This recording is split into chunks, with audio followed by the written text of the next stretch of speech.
Hey everyone, welcome back.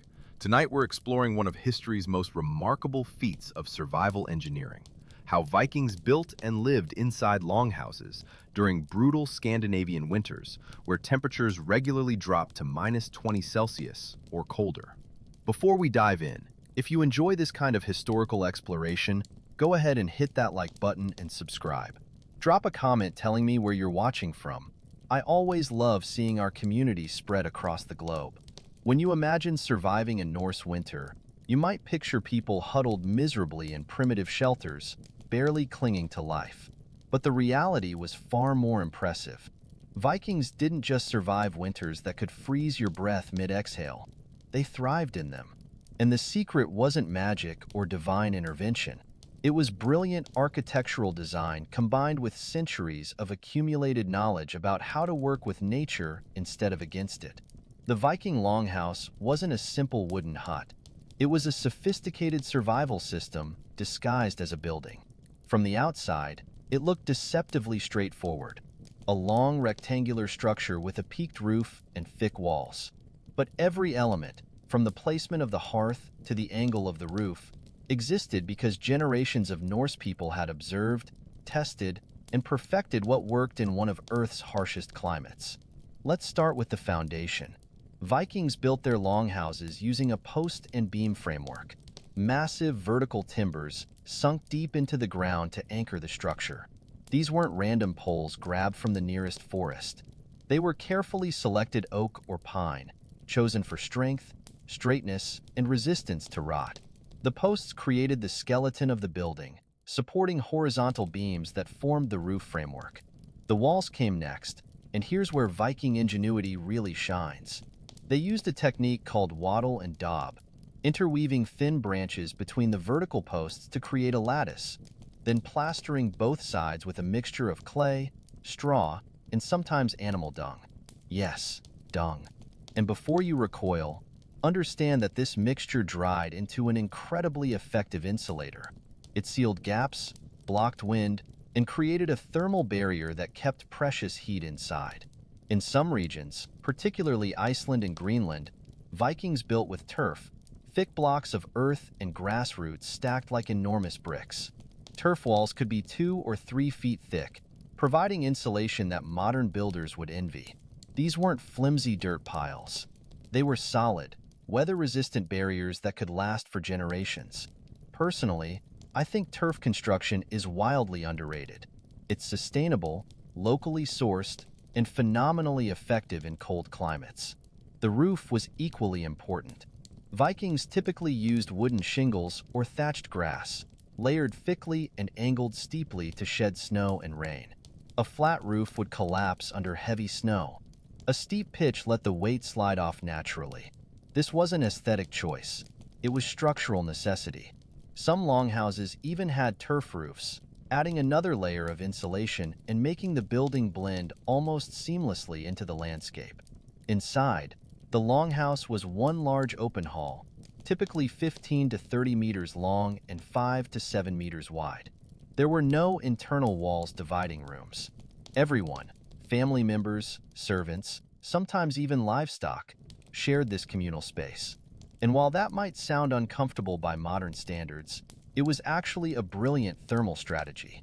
Body heat from humans and animals combined with the central hearth to create a surprisingly warm environment, even when the world outside felt like a frozen wasteland. Speaking of the hearth, this was the absolute heart of the longhouse, both literally and symbolically. Positioned in the center of the hall, the hearth was a long rectangular fire pit lined with stones. It provided heat, light, and a place to cook. The fire burned constantly during winter, fed with wood, peat, or dried animal dung, whatever fuel was available. But here's the clever part. The hearth wasn't just a fire. It was a heat distribution system. Warm air rose naturally, spreading across the peaked ceiling and radiating downward along the walls. The smoke, and there was always smoke, rose toward the roof where small gaps or a smoke hole allowed it to escape. This wasn't perfect ventilation by modern standards, but it prevented the hall from becoming completely unbreathable while still retaining most of the heat. Vikings arranged their living space around the hearth in a specific pattern. Along the long walls ran raised platforms called benches, wide wooden or earthen ledges covered with furs, sheepskins, and woven textiles. These served as seats during the day and beds at night. Sleeping on these raised platforms kept people off the cold ground and closer to the warmer air rising from the fire. The most honored members of the household, the family patriarch, important guests, occupied the high seat, positioned centrally along one wall with the best view of the fire and the entrance. Social hierarchy was literally built into the architecture. Your position in the hall reflected your status in the community. Now let's talk about staying warm, because that was the constant challenge. Vikings layered their defenses against cold like medieval thermal armor. First, the building itself. Thick walls, small windows, if any, and a low entrance that minimized heat loss. Second, the central fire, never allowed to die completely. Third, body heat from the occupants. And fourth, textiles. So many textiles. Furs, wool blankets, and woven tapestries covered nearly every surface. They hung on walls as insulation and decoration, covered sleeping benches, and wrapped around people like personal cocoons. Vikings were expert weavers and knew that trapped air was the real insulator. Layered wool and fur created pockets of still air that held body heat close. Food storage was another critical survival element. Vikings couldn't run to a grocery store when supplies ran low. They had to preserve everything harvested or hunted during warmer months. Inside the Longhouse, you'd find smoked fish hanging from rafters, barrels of salted meat, dried fruits and vegetables, wheels of cheese, and ceramic pots filled with preserved butter. Some longhouses had small side rooms or attached structures for storing the most valuable supplies: grain, tools, weapons. Keeping food inside where it stayed relatively dry and protected from animals was essential. Winters could last 6 months or longer in northern Scandinavia. Running out of food wasn't just inconvenient, it was deadly. Lighting posed another challenge. During deep winter, the sun barely rose, and when it did, it skimmed weakly across the horizon for a few hours before disappearing again. Vikings relied on the hearth fire for most illumination, but they also used oil lamps, simple clay or soapstone dishes filled with fish or seal oil with a wick of twisted flax or moss. These cast a dim, flickering light, enough to work by if you sat close. Candles existed but were expensive, made from beeswax or tallow. Most families saved them for special occasions or religious observances. The majority of winter evenings were spent in semi-darkness, gathered around the fire, telling stories, repairing tools, weaving, or carving. Community and social bonds were absolutely vital for psychological survival. When you're trapped inside for months with the same people, you either develop strong relationships or lose your mind. Vikings turned winter confinement into a cultural strength. The Longhouse became a center for storytelling, music, games, and shared labor.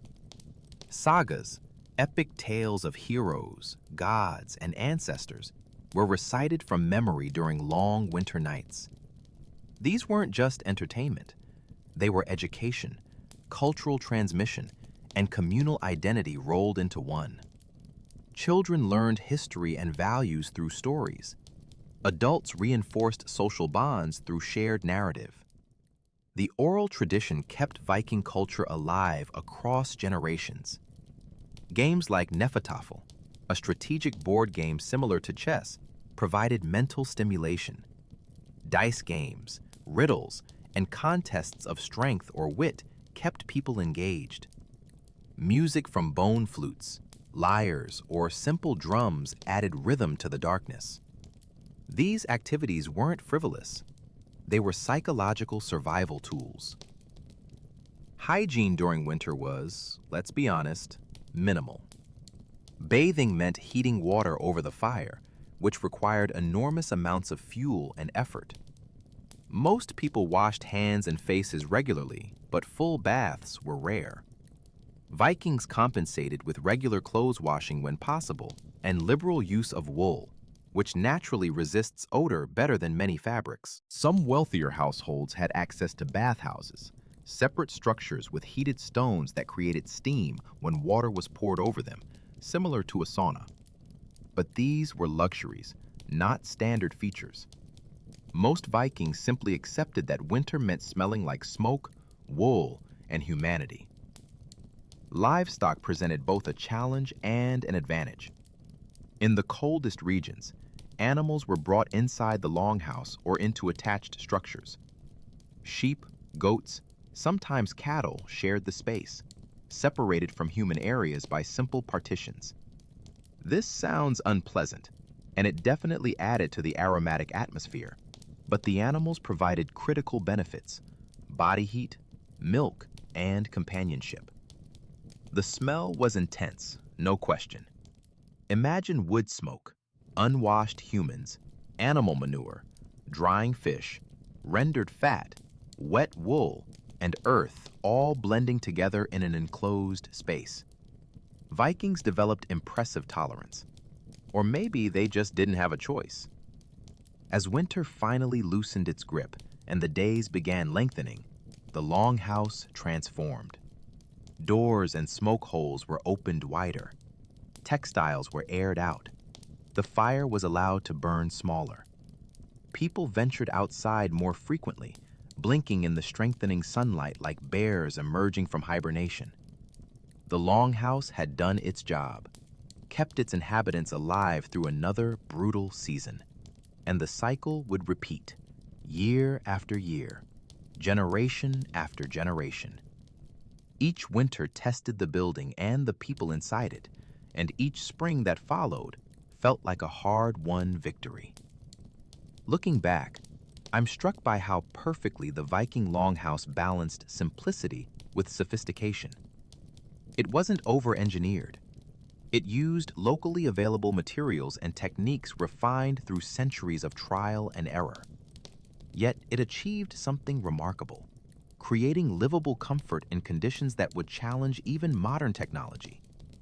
Today, when we struggle if our heating system breaks for a single day, it's humbling to consider how Vikings not only survived, but maintained rich cultural lives through 6-month winters in structures heated only by fire and human warmth. They didn't conquer winter through brute force. They adapted to it, understood it, and built their lives around its rhythms. The Viking longhouse wasn't just shelter. It was a statement about human resilience, ingenuity, and the power of community. In the darkest, coldest months, when the world outside became hostile and unforgiving, the longhouse represented something profound: the determination to not just survive, but to live fully, tell stories, laugh, plan for spring, and face the darkness together. That, more than any weapon or ship, might be the Vikings' greatest legacy.